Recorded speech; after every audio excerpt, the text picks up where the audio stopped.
Imagine you are given exactly 90 days to move 5,000 miles across an ocean. Oh man, just thinking about that makes me stress. Right, and it gets better. You have to navigate a strict, rabies-free biological border with your dog and, somehow buy $1 million house in one of the world's most unforgiving real estate markets. And you have to do all of this without ever seeing the property in person. Exactly. It sounds like a reality television nightmare. It really does. But for a highly specific subset of the population, I mean, it's honestly just a Tuesday. Today on the Deep Dive, we are unpacking a step-by-step survival manual Right. for a very niche but universally fascinating scenario. Yeah, we got our hands on a 2026 VA home buying guide. It's specifically written for military officers moving to Oahu, authored by Oahu realtors Christy and Austin Nakamura. And, even if you have zero connection to the military and no plans to ever set foot in Hawaii, you are definitely going to want to hear this. Oh, absolutely. Because this source material isn't just like a glossy real estate brochure. No, not at all. It is an absolute masterclass in how targeted geographic knowledge and hyper-specific financial levers can be used to crack open a housing market that locks most people out. So, to ground this massive strategic puzzle, the guide gives us a really relatable protagonist. Meet Captain Kelsey Morgan. She's a 30-year-old O3 Army officer, right? Yep. Right now, she is stationed at Fort Belvoir in Virginia. But in February of 2026, she receives her orders. She's executing a permanent change of station, or a PCS, to Fort Shafter in Hawaii. And her report date is August 2026, which doesn't give her a ton of time. Not at all. And she is bringing a whole crew with her. There's her remote working husband, Ryan. There's their 2-year-old son, Ethan. And of course, there's their dog, Koa. The dog makes it so much more complicated. Well, we'll get to the dog. But yeah, they've been aggressively saving while renting a townhouse in Virginia. But when you look at the raw data for Hawaii real estate in 2026, the sticker shock is just paralyzing. The median home price there is staggering. It is. So the immediate question is, how on earth does a 30-year-old Army captain afford a single-family home on an island in the middle of the Pacific? It's the ultimate puzzle. Okay, let's unpack this, because Kelsey's intimidating PCS is a massive puzzle, and solving it actually starts before we even look at a single bank statement. Right, you had to look at the physical map first. Exactly. The source reveals that not all Hawaiian military assignments are created equal. In fact, where the military tells you to report completely rewrites the rules of what you can actually buy. What's fascinating here is how physical geography dictates real estate destiny. I mean, if you are listening to this and you've ever tried to commute on an island, you know that topography is everything. You can't just build new roads through volcanic mountains. Exactly. Traffic is funneled into very specific, highly congested corridors. Yeah. Now, a huge portion of enlisted military families on Oahu are assigned to Schofield Barracks. Which is pretty far out there, right? Yeah, it's firmly planted in central Oahu, or they go to Joint Base Pearl Harbor Hickam. Yeah. Those locations dictate very challenging commuting realities, basically forcing families into specific suburban pockets. But Kelsey isn't going to Schofield. She is assigned to Fort Shafter. And the guide groups Fort Shafter with 2 other specific installations to form what they call the Urban Core Cluster. The urban core, right? Yeah. So Fort Shafter is this historic post with beautiful, massive banyan trees, and it's home to U.S. Army Pacific. And then you have Camp Smith. Yep, Yeah. 6 Smith, which is perched high up on Halawa Heights overlooking Pearl Harbor. It's like a prestige assignment housing U.S. Indo-Pacific Command. And the third one is Tripler. Right. Exactly. Tripler is the iconic Pink Army Medical Center up on Moanalua Ridge that you can basically see from almost anywhere in Honolulu. Right. And the military isn't just sending Kelsey to a new desk job. They are placing her inside a highly specific economic microclimate. Which is huge. It is, because this urban core cluster sits right in the Honolulu, Aiea, and Salt Lake corridor. It completely bypasses the worst of the island's geographic bottlenecks. Think of it like finding a secret back door into an exclusive club. Oh, I like that analogy. Well, it's true. If you are stationed out at Schofield, the daily commute into Honolulu or the surrounding neighborhoods is notoriously brutal. You wouldn't even consider looking at houses there. No, you'd spend half your life in the car. Right.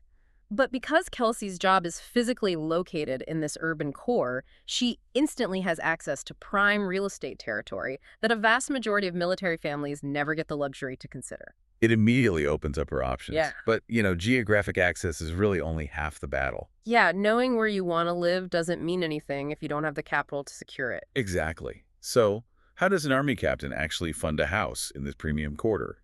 That brings us to the math of the tropics. Oh, the math is wild. It really is. Specifically, we're talking about the military's basic allowance for housing, commonly known as BAH. And this is where the numbers get crazy. Let's break down the 2026 Honolulu County BAH rates. Okay, let's do it. For context, the military uses a pay grade system, and O1 is a brand new entry-level commissioned officer. In Honolulu, an O1 receives a housing allowance of $3,441 a month. Which is already pretty substantial. It is. But Kelsey is an O3, meaning she has been in the service for a few years and holds the rank of captain. Because she also has dependents, her husband and son, her BAH jumps to $4,428 a month. Oh, wow. And the kicker, that is entirely tax-free, just for housing. It is a massive financial lever.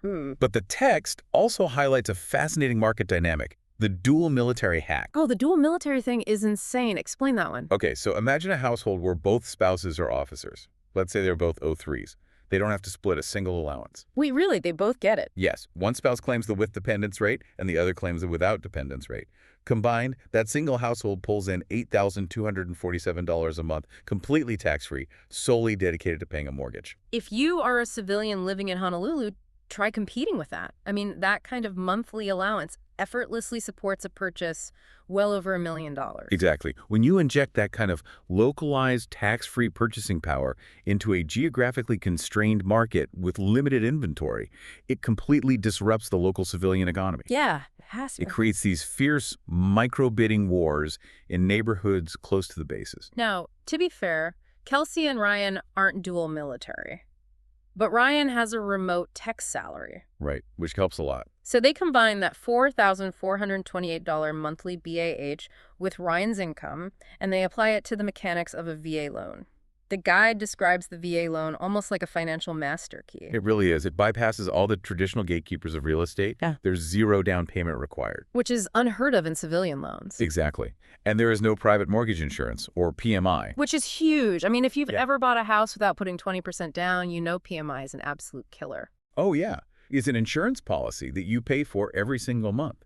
But it doesn't protect you at all. It protects the bank in case you default. Right. Avoiding that saves hundreds of dollars a month. Now, there is a standard VA funding fee, but the guide notes that can be entirely waived if the service member has a VA disability rating. But wait, I'm sure some people are confused about the mechanics here. If the VA requires a zero down payment, doesn't that make the bank's risk absolutely massive? You would think so, right? Yeah. Why would any local Hawaiian lender agree to front nearly $1 million to a 30-year-old couple who aren't putting a single dollar of their own money into the transaction? That is the exact question most civilians ask. But the secret is in the name. It's a VA guaranteed loan. Ah, guaranteed. Yeah. The Department of Veterans Affairs isn't actually lending the money. The local Hawaiian bank is. But the VA guarantees to pay the bank up to 25% of the loan value if Kelsey defaults. Okay, so because the federal government is backing the risk, the local bank is completely protected. Exactly. That government backing is the mechanism that makes zero down possible. Ah, that makes perfect sense. Yeah. So taking this government-backed master key, they go to a VA-experienced local lender in March of 2026. And the result? They get pre-approved for $950,000. $950,000, wow. Yeah. But I really have to push back on this.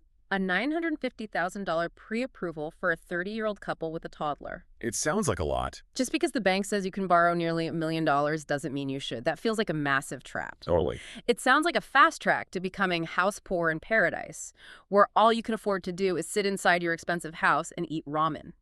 If we connect this to the bigger picture, you are absolutely right. Maxing out your pre-approval is a classic prank. Yeah. But the strategy the guide lays out isn't about spending to the ceiling. It's about defining the perimeter. For Kelsey, that $950,000 number is simply a tool. Right. It means she no longer has to filter out entire zip codes from her search. Exactly. It gives her the power of choice. And armed with that choice, we move from the theory of spreadsheets to the sweaty, physical reality of island real estate. The fun part. Right. Kelsey leaves Ryan and Ethan in Virginia, and she flies 5,000 miles to Oahu in May 2026 for a highly targeted 5-day house hunting trip. It is a pure process of elimination at this point. A real estate Goldilocks search. Yeah, to find what fits perfectly, she has to evaluate the extremes first. Let's look at those extremes. Okay. On the high end, you have Kailua. The guide calls this the officer dream. It's this idyllic beach town on the windward side. Turquoise water, white sand, boutique shops. Sounds perfect. It does, but to live there, you are paying well over $1 million for a modest single-family home. And your commute, you were driving through the H3 tunnel, cutting straight through the Kola Mountains every single day. Yeah, that commute gets old fast. Yeah. And on the completely opposite end of the spectrum, you have a neighborhood called Salt Lake. Right, Salt Lake. Salt Lake is fascinating from a pure investment mechanism. It's essentially a dense crater filled with high-rises right next to the bases. Oh, wow. Yeah, and you can buy a 2-bedroom condo there for around $420,000. The guide points out that junior officers, like those O1s making $3,400 in PAH, they flock to Salt Lake. That makes sense. Their mortgage on a $428K condo might only be $2,800 a month. They literally put $600 of tax-free government money into their own pockets every month, all while building equity. That is the ultimate financial entry point. It really is. But, you have to remember Kelsey's specific reality. She has a golden retriever and a toddler. Yeah, condo doesn't really work. Exactly. A high-rise condo in Salt Lake simply does not function for her family. And Kailua pushes them too close to that $950K ceiling, so she explores the middle ground. Or Plan B. Yes, her plan B is Mililani. Now, Mililani is highly desired because it has top-rated public schools and this massive master-planned community feel. You get a lot more house for your money. But there is a mechanical catch. The traffic funnel. Exactly. Yeah. From Mililani down to Fort Shafter, you are looking at 20 to 30 minutes on the H1 freeway. Which might not sound terrible if you live in Texas or California. Right? True, but on an island where unpredictable traffic completely dictates your quality of life, it is a major compromise. For sure. And since Ethan is only 2 years old, the immediate draw of top-tier high schools just isn't urgent enough for Kelsey to sacrifice an hour of her day to the highway. Right. Which brings us to the sweet spot. The final showdown between two neighborhoods, Aiea and Moanalua. And think about your own experiences compromising on a house, because the human element here is so relatable. Oh, absolutely. So Kelsey is boots on the ground in Aiea, which sits on a hillside above Pearl Harbor. She FaceTimes Ryan back in Virginia, showing him this sweeping panoramic view of the harbor and the mountains. And Ryan probably loves it. Oh, Ryan, sitting in his home office, basically says, buy it. I don't care about anything else. Buy that view. It is the classic emotional real estate trap. Buying the vacation view instead of the Tuesday morning reality. Exactly. But Kelsey is the one physically driving the roads. She is strategically timing the morning commutes. Aiea is beautiful, but getting down the hill and over to Fort Shafter takes about 15 to 20 minutes. Then she drives over to Moanalua. Okay. Now, Moanalua doesn't have the sweeping ocean views, but it does have quiet, mature residential streets. It's home to the famous Hitachi tree at Moanalua Gardens. And crucially, when Kelsey times the drive to her new desk at Fort Shafter, it takes exactly 8 minutes. Wow. That 8-minute commute is the mechanism that decides everything. Yep. It perfectly illustrates the compromises buyers must make in unique markets. I mean, Kailua is the dream, Aiea is the view, but the functional reality of island prices and daily traffic forces a strategic pivot. It totally does. Moanalua is the hidden gem that balances the budget, provides a yard for Koa the dog, and gives Kelsey her evenings back. So Moanalua is the winner. Kelsey finds a beautifully renovated 3-bedroom single-family home tucked into a quiet cul-de-sac. It is listed at $735,000. Perfectly in their comfort zone. Exactly, far below that trap of a ceiling. She FaceTimes Ryan from the living room, calls her realtors, and says, write the offer. That's a huge moment. It is, but here's where it gets really interesting. Because finding a house and successfully taking legal possession of it across an ocean are two completely different logistical beasts. Oh yeah, the execution phase. Imagine the sheer stress of what this family is executing in May, June, and July of 2026. Kelsey is out processing from her military unit in Virginia. They are packing up their entire household to be loaded onto a cargo ship. Just packing is a nightmare. Right. And they are securing a $750,000 mortgage. And they are doing every single bit of this from 5,000 miles and 6 time zones away. It is an absolute masterclass in bureaucratic navigation. And it only works because they understand the sensitive tripwires of the VA loan and Hawaiian real estate law. So what's the first hurdle? First, they negotiate the purchase price down to $730,000.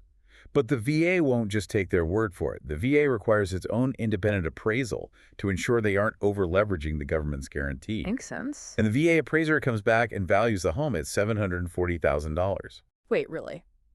Which means the moment the ink dries, Kelsey and Ryan have $10,000 in instant equity. Exactly. Now, you might wonder why the seller doesn't just see that appraisal and immediately raise the price back up. Right, a lot of people ask that. It's because the purchase agreement is a legally binding contract.